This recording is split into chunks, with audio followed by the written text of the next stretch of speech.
Welcome to another episode of Map Your Money. I am your host, Arish, wealth advisor and certified financial planner here at Benedetti Gooser and Associates. Who am I joined with today? I'm joined with Jaime Benedetti and Jeff Cohn. Jaime, you want to introduce yourself? Sure. My name is Jaime Benedetti, or Jaime Benedetti for those of you who speak Spanish. And I'm one of the partners at BGA and Beam, work along with Arish and Jeff. Yeah, and I'm Jeff Cohn. I'm the Chief Investment Officer and CFA charter holder at BGA and Beam Wealth. Jaime, it's funny you introduced yourself as Jaime and Jaime. I remember I didn't know it was Jaime at all because I only knew you through work professionally, and everyone here called you Jaime, and all clients know you as Jaime. And then was playing or helping you out with coaching, and everyone there called you Jaime. And I was like, oh, what? His name is Jaime? So it was a funny. Isn't it funny how that works in the soccer world? Everyone knows me as Jaime. There you go. It is funny.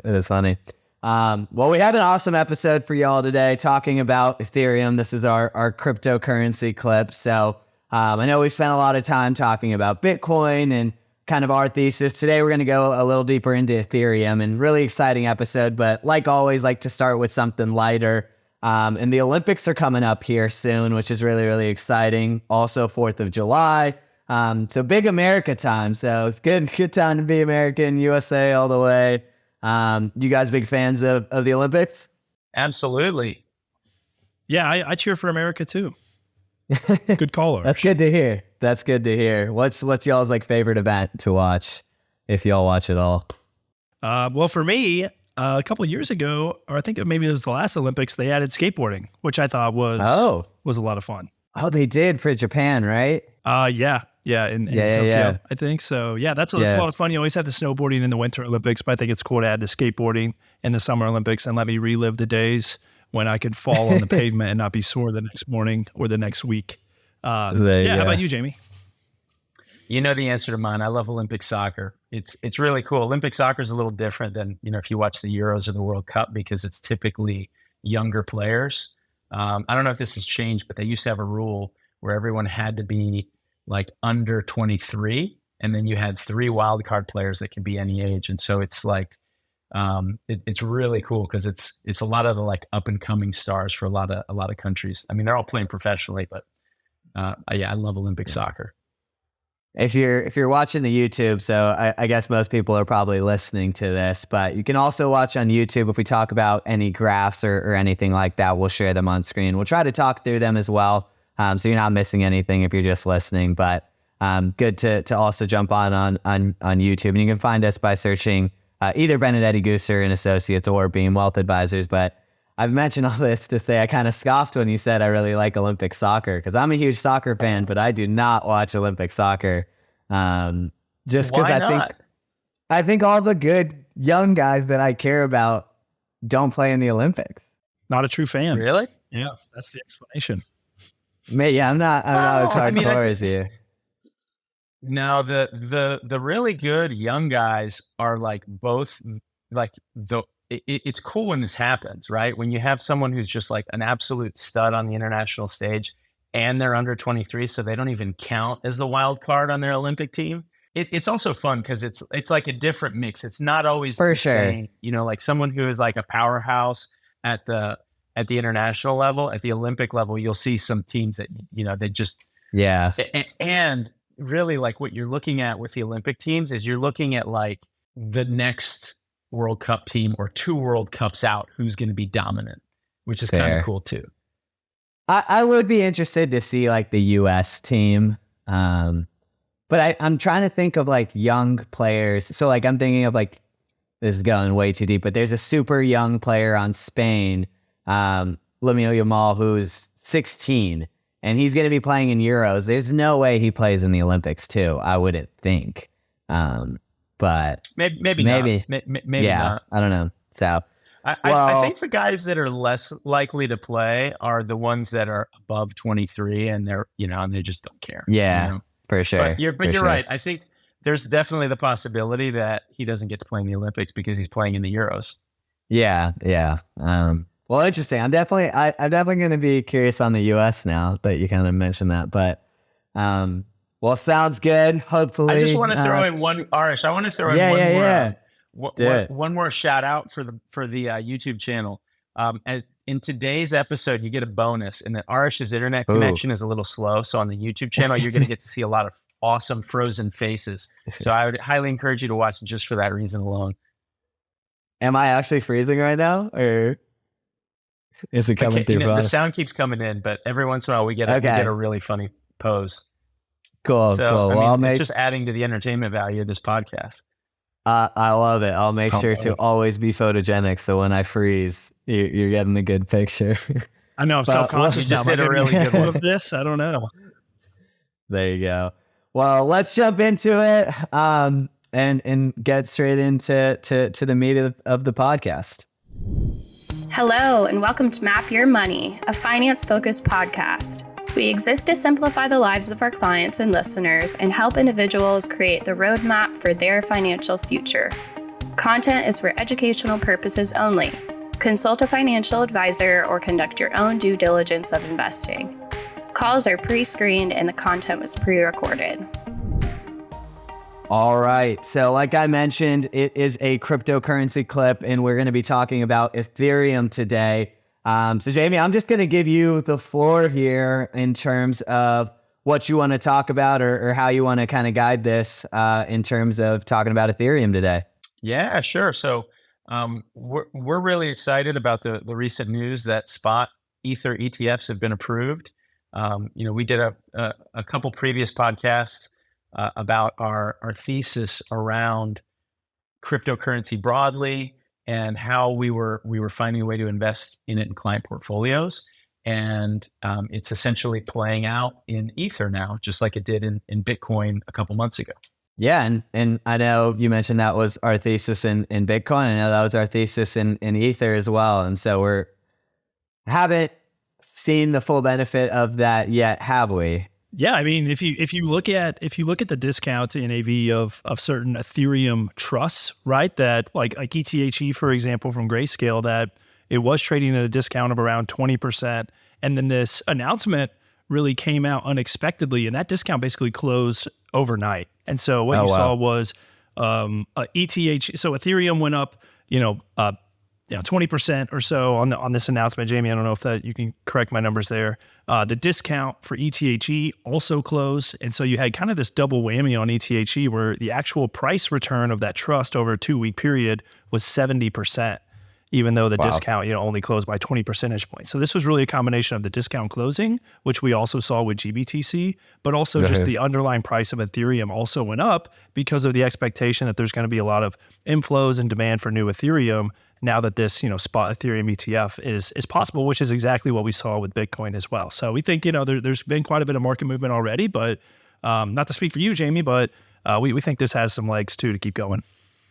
Oh, absolutely. And, what you mentioned is part of the reason we found this so attractive is we're looking at an asset that we feel has really sound structural long-term fundamentals, but is also very volatile, right? And so, we can use that volatility in our favor as it comes to rebalancing. But one of the things that made it so attractive is prior to there being spot ETFs for both Bitcoin and Ethereum, you had these trusts that own the underlying asset trading at such a deep discount to the underlying value of the Bitcoin and the Ether.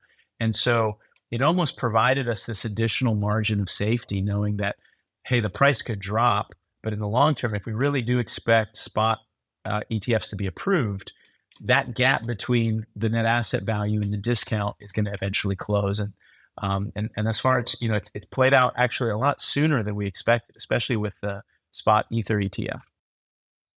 Yeah, definitely. I know one of you just mentioned that it was kind of a surprise announcement. We saw with Bitcoin's announcement, it was rumor after getting closer. Okay, we might have it. They filed, denied. Okay, this one's closer. Oh, BlackRock just filed. Oh, if BlackRock's filing, we definitely have like a chance of it happening. Can either of y'all speak a little bit more to how surprising this one was? Yeah, I can definitely chime in on that. I mean, the Bitcoin spot ETF was really exciting because you had kind of these pivotal moments leading up to it, right? Like really what drove it, because you have an SEC that has been very hostile to crypto. And a lot of times their actions didn't make a lot of sense relative to their mandate to protect investors. And so what you had was a lawsuit where Grayscale effectively sued the SEC, and they were very successful. And so you had kind of these pivotal moments, that being one of them, when the decision in the Grayscale lawsuit came out, where you were just like, hey, the writing's on the wall. It hasn't happened yet. But so what kind of happened, you had really a low point, probably like at the nadir of the FTX debacle, where let's say the Grayscale Bitcoin ETF was, or not ETF, the Grayscale Bitcoin Trust was trading at like 50% discount to NAV, and it gradually kept creeping up. And every time you had one of these events, you'd see a big bump. You'd see something favorable come up in the Grayscale trial, you see a bump. And then BlackRock announces that they file an application, you saw another big bump. And so leading up to that approval, you could kind of see the writing on the wall, because the SEC started engaging with all of the applicants for spot ETFs, asking them for things, and you could just see activity happening. It became clear that this is likely going to get approved. With the spot Ethereum ETF, it's totally different. We anticipated the same thing happening long term, because it doesn't make sense that they would approve futures-based Ethers ETFs, which are an inferior product, they're more costly, and then not approve a spot product. So it's exactly the same thing that happened with Bitcoin. But the SEC, has taken a very anti-crypto stance. And so they were kind of dragging their feet, and months leading into the deadline for the spot Ether ETF, there hadn't been any activity. And none of the applicants really expected it to get approved, because it had been crickets from the SEC. Yeah. And so that was kind of the mood going in, and nobody expected it to get approved. Interesting. Well, a pleasant surprise. I know that bump on that discount really rewarded us, and since we've had that thesis, we were able to benefit on the Bitcoin side, now being able to benefit on the Ethereum side. I know we've kind of mentioned this for Bitcoin, but you want to touch on why we're still bullish or optimistic on the ETF, or Ethereum in general, in terms of now it's easier to invest in, and now we kind of expect some more flows from different firms and from retail investors as well. Yeah, great question, Arish. So if we look at the flows of Bitcoin, whenever the spot ETF was announced, so looking at year to date, the BlackRock ETF has brought in $17.6 billion. The Fidelity ETF has brought in $9.5 billion. This is all year to date for this year.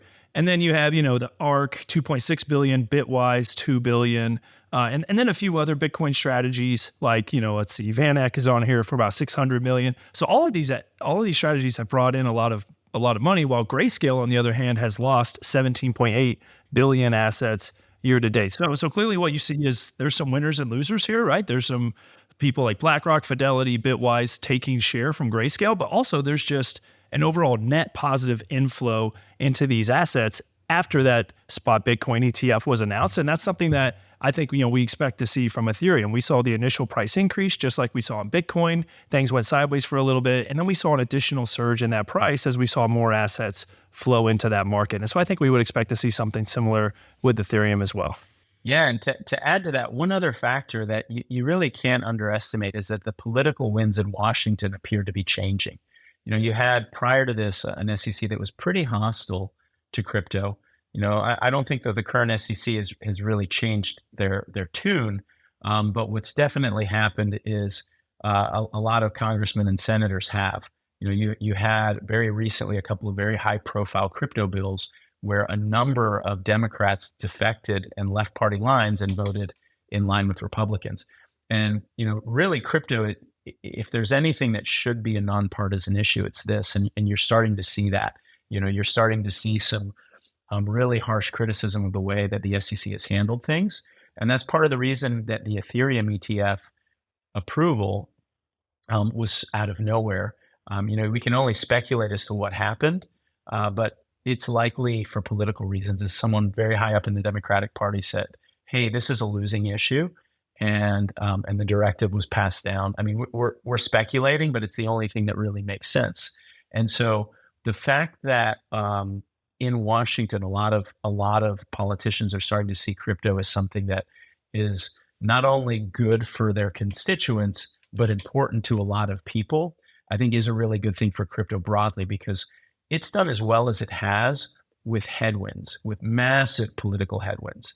And I think if we can clear the path and start to get some, let's just say, some rational crypto legislation in the US, not only is that good for innovation, good for consumers, but it also, I think, makes crypto more mainstream and makes it more likely that assets flow into these products.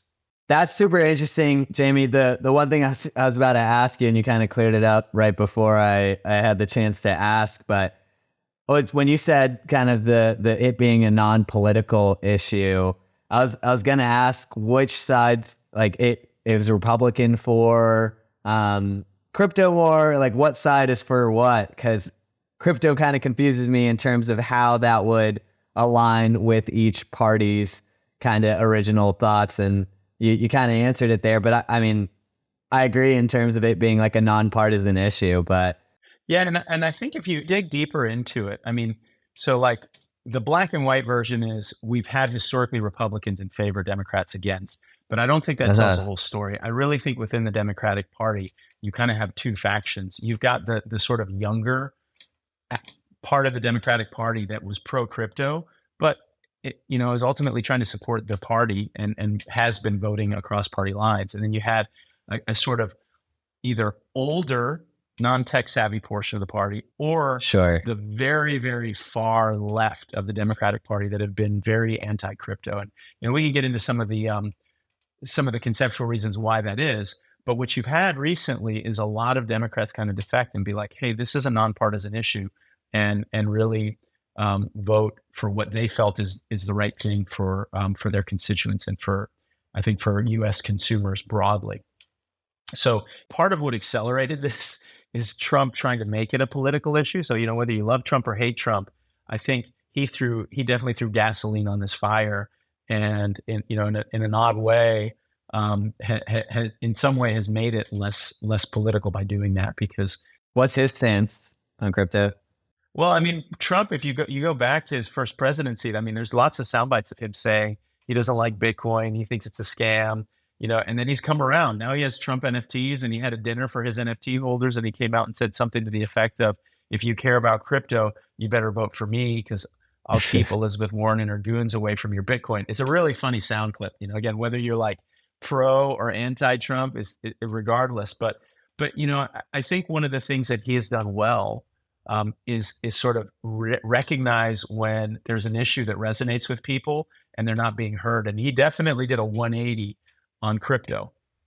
And I think what that caused a lot of Democrats to do is reevaluate their position, because what's happened with the crypto lobby is you have a group, you have an issue with a group that's very vocal and very well funded. And you within the crypto lobby, you do have some single issue voters. You definitely have an issue that is much, much more appealing to a younger demographic who's probably a little bit disillusioned with both parties. And I think all of those things have kind of culminated in a lot of politicians having to take a step back and reevaluate and say, well, I better start paying attention to this issue, because especially in a close race, I'm not willing to lose an election over it. Yeah, no, that's a great point. And wanted to kind of go down that rabbit hole. I know it's an election year, so I'm sure it's going to be something that's relevant and what we might hear about. So thanks for kind of elaborating there. But wanted to kind of come back to a point that you made earlier, Jeff, when you were kind of going through the flows with Bitcoin and what we've kind of seen there. You mentioned a lot of the inflows that we saw across many of those different companies. And when we say inflows, a way to think of that is just investment companies or investors purchasing those assets. And so like if there's a lot of inflows, that means a lot of money is going into that asset or that asset class. And so You mentioned I think it was 17 billion of outflows from Grayscale. Can either of y'all, right. can you kind of elaborate on why that is? It seems like a high number. Yeah. Yeah, no, it is a high number. They lost 17 billion, and of course BlackRock gained 17 billion, and you have about 14 billion that entered the industry. Really, so think about how this works, right? If I offer you a quarter, right, and I'm going to hold it in a vault for you, and then sell it to you, and I have this in two different wrappers, right, that I can sell it to you as, and one of those wrappers is going to charge you 25 basis points for me to manage that quarter for you, and the other wrapper is going to charge you 150 basis points to manage that quarter for you. It's the same quarter. It's the same quarter that's in a vault that's stored back there that you were just buying ownership to. It's just the management fee is different. Well, that's what Grayscale did. Grayscale really took a risk by whenever their trust converted into an ETF, they lowered their asset management fee from 2 to 1.5%. So some investors are getting a lower expense fee, but all the other new entrants into this industry, all the BlackRock, the Fidelity, the Bitwise, all of those had expense ratios of around 20 to 25 basis points, right? And so really what investors were faced with was, this is the same underlying asset, Bitcoin, that's managed in about the same way, right? It's in cold storage, it's in a vault, if you want to think about it that way. All the authorized participants and the ETF, creation, redemption process, all those complexities are about the same. You're just paying 130 basis points more a year for the privilege. It really doesn't. It didn't make a lot of sense to us, and we sold our Grayscale and we bought the Bitwise Bitcoin spot ETF, and it didn't make sense to a lot of the other industry participants either.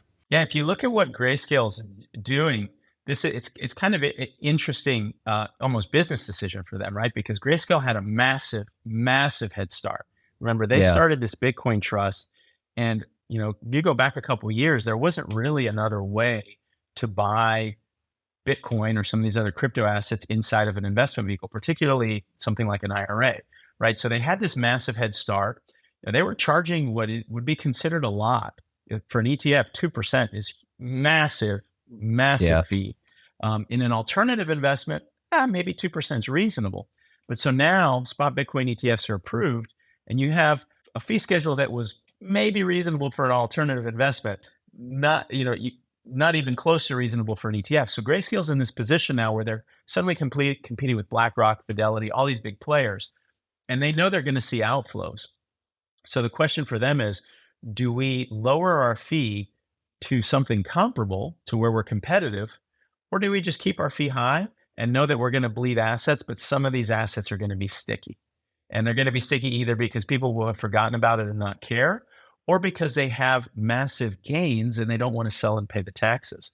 And, as much as I don't think it's the right decision for the client from a business perspective, you kind of can't fault them, because if you think about it, if they lower their fee to 25 basis points, which is not even the cheapest of the spot Bitcoin ETFs, so they're going from 200 down to 25, how many years would it take them to recoup if they just kept it at 150 basis points and bled out assets? And that's kind of the decision that they've made. I mean, there's a little more nuance to this. They've started to do some other things to try to rectify that. But that's essentially what's happening. So when you see those Grayscale numbers, what's really happening is people that are invested in this are going, well, now I have choices, and I'm going to move this somewhere else that's much more low cost.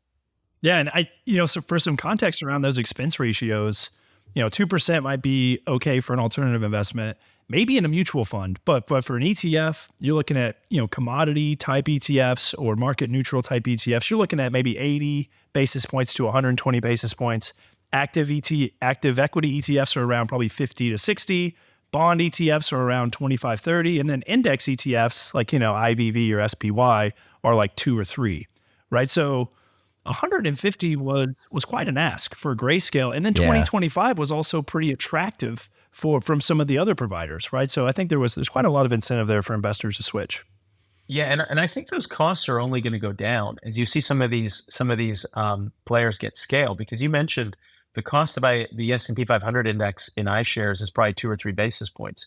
Well, BlackRock's charging 20, I think, and that they're going to drive that cost down, because there are some other complexities to managing Bitcoin that maybe you don't have with an index product, but at the same time, it's one asset and you're just parking it. There's not a lot of management. I mean, this is a commodity.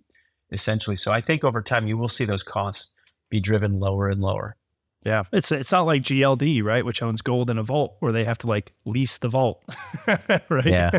Jaime, that's a super interesting point about Grayscale's like business decision to not bring the fees down because of the assets being sticky, especially pertaining to gains.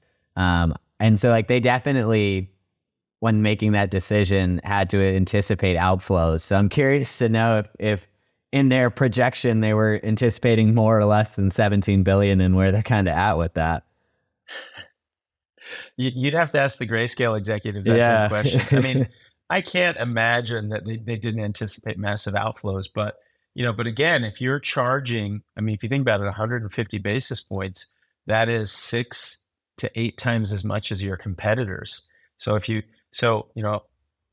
what's the ratio of assets I'd have to lose for, to have that break even? I mean, I think they have recognized it. They're trying to do something now where they've created this second product and they're taking a portion of what's in GBTC and moving it in there, and that's at a lower cost. And I mean, but ultimately, from their perspective, they went from a business that was super, super profitable, right? You have clients that have assets, they're very sticky. They can't redeem these assets without taking call it a 50% loss if it's trading at a 50% discount to NAV. And we're charging 2% on this, regardless of, what happens. And so very, very profitable business. And overnight, with the approval of a spot Bitcoin ETF, it becomes commoditized and their revenues drop dramatically. And, that's the benefit to the consumer of having a spot ETF product. And that's really what should have happened, arguably 4 or 5 years ago, because consumers benefit from it. And the cool thing is that now that's happening with Ether. And I would expect a very similar dynamic with ETHE, or the Grayscale Ethereum Trust. Yeah, no, well, it's super, super interesting. I know we can probably go into all of this and topics and talk for a while, but I want to kind of tie it back before we conclude here. To, I know we were mentioning the spot Ether in ETH and getting invested there. So we know it's approved. Are you able to invest in it yet? Not yet. And this is a little outside my area of expertise. Jeff may be able to add some color to it, but there's 2 separate filings that the SEC has to approve. Typically, those are done in tandem. And that's what happened with the spot Bitcoin ETF. And so both of those were approved at the same time, and then it was able to trade. Because of the way that this spot ETH ETF got approved, it was basically like nothing. And then all of a sudden there was this mad scramble to get it approved. One of those filings was approved. All the issuers have submitted the other filing, but it may be a month, maybe 2 months before it gets approved. And so essentially they're going to be approved, but they can't trade until the second filing gets approved. Yeah, I have nothing to add to that, Jaime. Nah, that is outside of my expertise as well. But that's why you can see that the discount to NAV on ETHE has closed to about 2 or 3% from what was it at 30, 25%, because it's a foregone conclusion that this is going to happen. It's just not happening yet. It might be another month or 2. Yeah. Yeah, and I think on that point, from an investment perspective, a lot of times with investments, you're waiting. You see something, you have an idea, you think this idea is going to come to fruition. You're not really sure when the catalyst is, or what's going to kind of spark that change for the market to recognize it. But I think a really important lesson for us is that if you're waiting for that moment, you have to have exposure. That there's no trying to time it. There's no trying to get in. When all these requests are coming in, or the SEC just approved this, let me go ahead and buy this Ethereum trust right now. I mean, if you weren't in it, you missed it. And I think it's really good for us to have that patience and make sure we maintain that exposure for when this happened. And that's kind of how the investing goes. If you miss that initial pop and you don't have exposure, then often that opportunity is gone. And so we just want to make sure we're ahead of the next big thing, the next best wave. Yeah, Jeff, I think that's a really interesting point, because we're not traders. Oftentimes I recognize that this is a newer asset. It's viewed as very speculative, and to some extent it is. But we're looking at this as a good, sound, long-term investment for clients and portfolios. We're not trying to time this thing. We're not trying to I mean, and this is a good point. We had this thesis and we didn't think it was going to play out as quickly as it did. But had we not found a way to get our clients exposure, we would have missed a lot of it. We still think this still has a lot of legs, but we would have missed a lot of sizable gains. Yeah. And like I said, the ETHE was up, 70% in those 2 weeks, after the SEC initially had some requests out to some of the crypto exchanges that was a catalyst for a lot of this, beginning to start. So ETHE was up 70%. Like we mentioned, some of that was part of the discount closing, but another part of that was ETHE, and I mentioned earlier, was it 20% or 40%, was up 32% during that same 2 week period. So, I mean, that's even for crypto, 32% a 2 week period is noticeable. I feel like I have to put my compliance hat on for just a moment and say this is an incredibly volatile asset. It's not uncommon for this, you could invest in it and it's down 75% a month later. We feel like long term, it's a very, let's just say that there's a tremendous opportunity for wealth appreciation in this asset, but you have to understand that it's incredibly volatile, and that can work in our favor because if you have this as part of a portfolio, you rebalance with discipline. When the days when it's up 70%, we trim it and we buy something else that's down, and the days when it's down 75%, we trim something else and we buy more of it, and that over time is how we buy low and sell high. It's not because we know what the market's going to do or we can predict these things. It's just, it's an asset that we feel has some really sound underlying fundamentals. And, maybe at some point, Arish, we can talk about that, about why we think that in the long run, this really has tailwinds. Yeah, no, and that's a great transition to the point I was going to make. I know we have some listeners who aren't clients, but if you're a client at Benedetti Gooser and Associates, what would be, and I know we also have some clients who have specified that they don't want to have cryptocurrency in their portfolios, and so this doesn't pertain to you if you're listening. But if not, what do I guess a bigger bulk of our clients have in terms of their exposure to Ethereum, or what's our kind of target percentage that we want them to be at?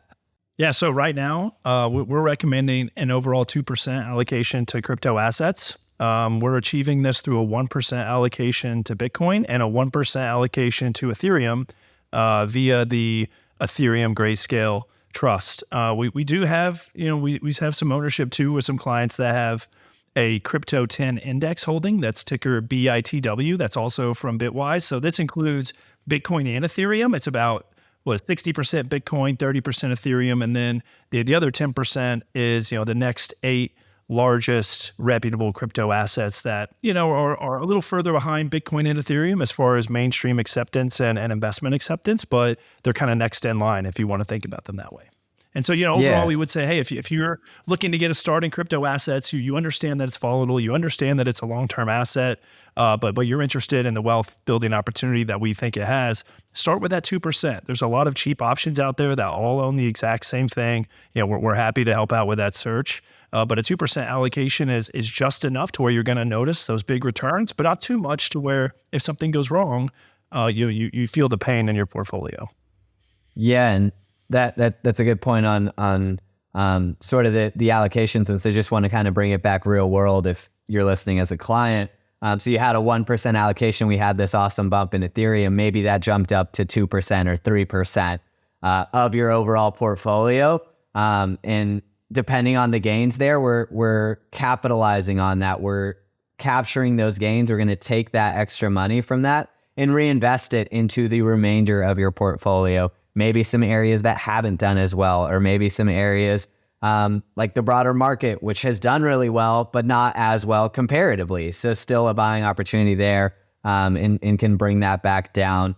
And whether the timing on that's always going to be different, but that is kind of the general thesis of rebalancing, going back to Jaime's point, which is so beneficial. And I know I mentioned Benedetti Gooser and Associates, want to address Beam as well. And so if you're a client who's listening at Beam Wealth, this isn't going to just be in your portfolio, but it is something that we have the capability of adding to your portfolio. And if you're interested in learning more or want to start that discussion with your advisor, please bring that up, and please bring that up to us. I know Jaime is more than happy to jump on a call and add his points and his expert opinion there as well.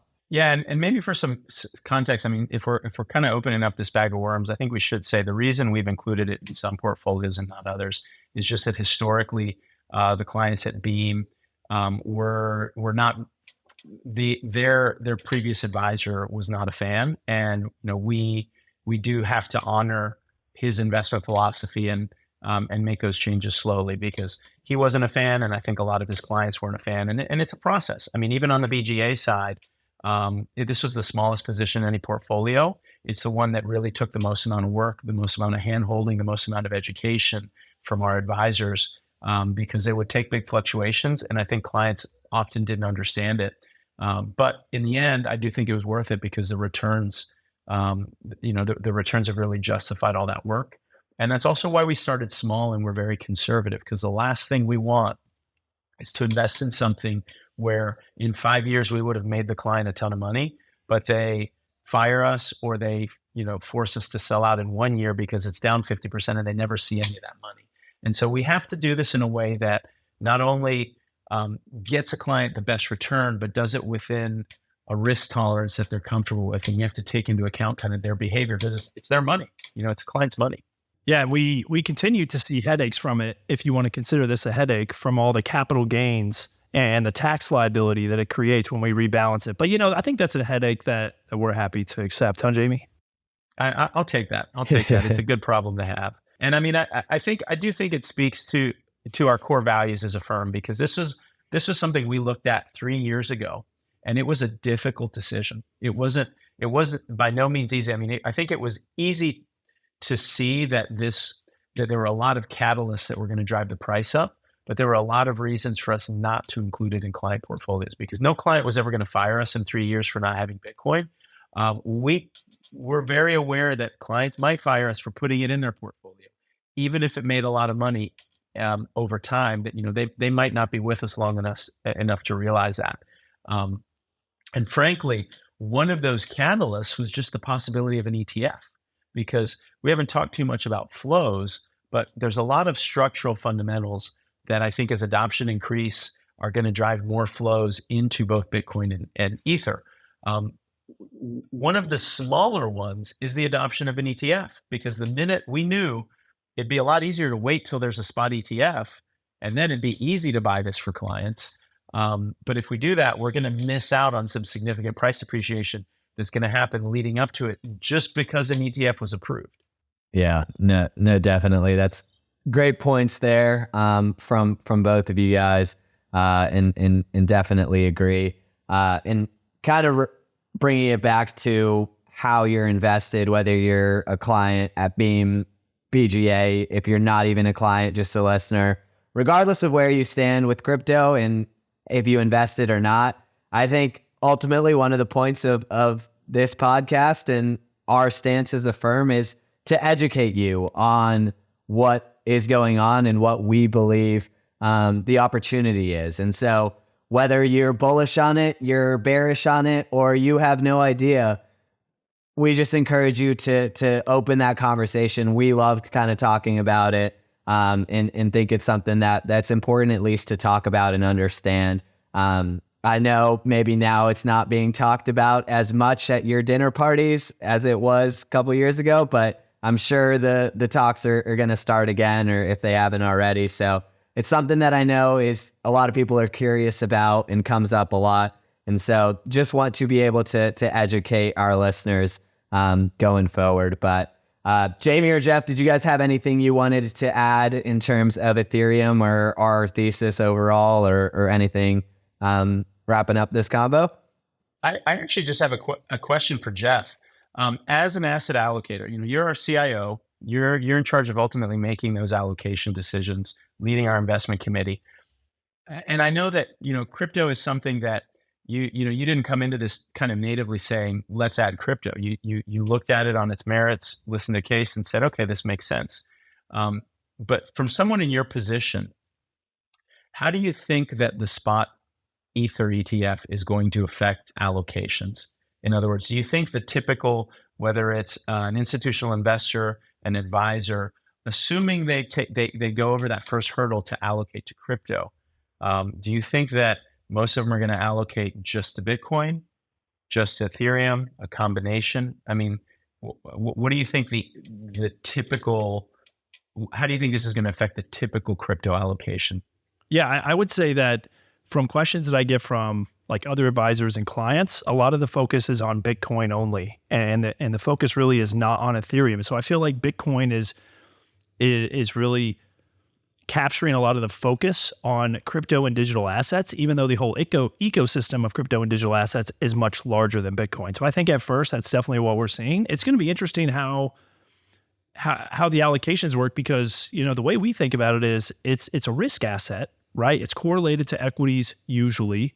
And it's certainly very volatile, so it kind of checks those boxes as a risk asset. But it's also somewhat like a commodity, and sometimes it behaves a little different. So some people can kind of slice it into the alternative sleeve of a portfolio, which sometimes is kind of like the miscellaneous and the everything else, everything that's not stocks and bonds. And that's a sleeve that typically gets a smaller portion of the portfolio and maybe is allocated to commodities or real estate or what have you. So it'll be interesting to see if they pull from the equity and stock risk bucket, or if they take from the alternatives kind of diversifying risk bucket that's more real estate and commodities. But I don't really have an answer for that as of right now. That's a super interesting point. And it'll be interesting to see how that plays out, because like when we think about now there being a spot ETF for Ethereum, soon to be able to be traded, hopefully, but now approved. You think about other wealth management firms, you think about other individuals, just like we like to diversify in stocks and not have all of our money in one stock or one ETF. The same goes with the asset class of cryptocurrency. And now there's another option with Ethereum. And so I think most people, or a lot of different firms, will look at kind of diversifying it instead of just having Bitcoin. And so it's interesting on where that diversification comes from. And that is yet to be seen, but trying to kind of have an allocation like maybe we have in terms of being allocated 1% to Bitcoin and 1% to Ethereum. But either of y'all have any other points, or should we wrap up our great combo today? I would just make one last point that has to do with why we see long-term price appreciation. So, at a very basic level, one of the core theses here is that with Bitcoin, there's a finite amount. As more people want to buy Bitcoin, the amount of Bitcoin never increases. And so it drives the price up because more and more people want to buy something that is scarce. With Ethereum, there's ultimately the same dynamic. Now, the underlying mechanics are a little different in that Bitcoin, there's a hard cap. There will only ever be 21 million. With Ethereum, the dynamics are a little different. Ethereum is constantly being created and being destroyed. And there's an algorithm that tries to keep those two in equilibrium. And over the long run, let's just say that it's more or less even. But there could be periods of time where it's slightly inflationary. In other words, there's more Ethereum being created. And there's going to be periods of time where it's slightly deflationary. There's a net amount of Ethereum being destroyed. But ultimately, the dynamics trend in the same direction. That as more people are chasing roughly the same amount of Ether, it's going to drive the price up. Great points. Well, appreciate both of you guys joining today. Definitely a great discussion. If you listened all the way through, we appreciate you. Now this is a little bit of a longer episode, but appreciate you listening to us nerd out a little bit, getting in a little more into the weeds.